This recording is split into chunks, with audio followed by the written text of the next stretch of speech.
పేరు వెంకటేశ్వర్లు. వెంకటేశ్వర్లు గారు ఏంటండి వ్యవసాయం గట్రా ఆపేసారా ఇంకా కొనసాగిస్తూనే ఉన్నారు? లేదు, ఆపేసాం. కాళ్ళు పోయి రిటైర్డ్ అయ్యారు ఇంకా వ్యవసాయం నుంచి.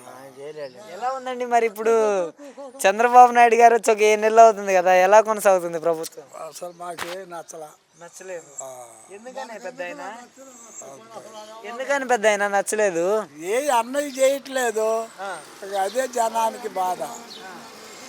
రాష్ట్రం కొంచెం లో బడ్జెట్ లో ఉంది, రాష్ట్రాన్ని జగన్ అప్పుల పాలు చేసి పోయింది అంటున్నాడు కదా, మరి ఏది రేపేం చేయలేదు అప్పు, రేపేం చేయడు అప్పు, మరి ఇంకే ముందు పోతే వెనకాల ఎవరి కాళ్ళు అంతే. అంటే ఇప్పుడు ఈయన ఈ పథకాలు జగన్మోహన్ రెడ్డి గారు చెప్పినవి ఒకరికి ఇస్తానన్నాడు, ఏ పథకమైనా ఒకరికి వర్తించేది. ఈయన అట్లా కాకుండా మొత్తానికి తల్లికి వందనం అన్నాడు. ఎంతమంది పిల్లలు ఉంటే అంతమంది 15,000. దాని సంగతి ఏంటంటారు? ఇంకేముంది, చూడటమే. అసలు ఇంకా రైతుల పరిస్థితి ఏంటంటారు? మరి రైతులకి జగన్ గారి టైంలో ఎంత 13,500 అడిగేసినట్టున్నారు, అంతేనా?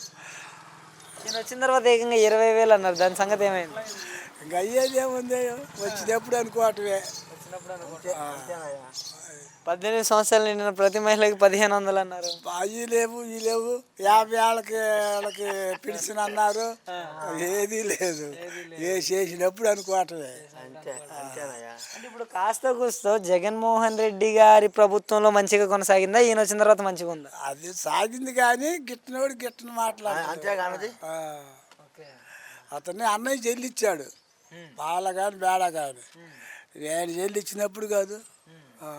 ఈ ఉచిత బస్సు అన్నాడు కదండి మహిళలకి, ఉచిత బస్సు ప్రయాణం సంగతి ఏంటంటారు? ఉపయోగం ఉందా? అంటే ఇప్పుడు 3 నెలలు పెట్టి అంటుంది వస్తుంది అని లేదు బస్సు. తెలంగాణ కొత్త వాళ్ళు కొట్టుకున్నారు, అన్నీ అయ్యే పనులు కాదు.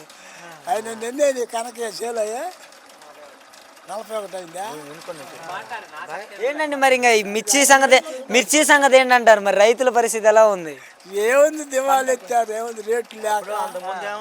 జగన్మోహన్ రెడ్డి గారి టైంలో మరి పంటకి రేట్లు ఎలా ఉన్నాయండి అప్పట్లో? లేవు, రేట్లు బాగానే ఉండదు, అంత మంచిగా ఉంది అప్పట్లో. మరి ఈయన వచ్చిన ప్రతిసారి ఇలానే ఉంటుందా, ధరలు గట్టి ఉండవా? 12,000 అంటున్నారు. 12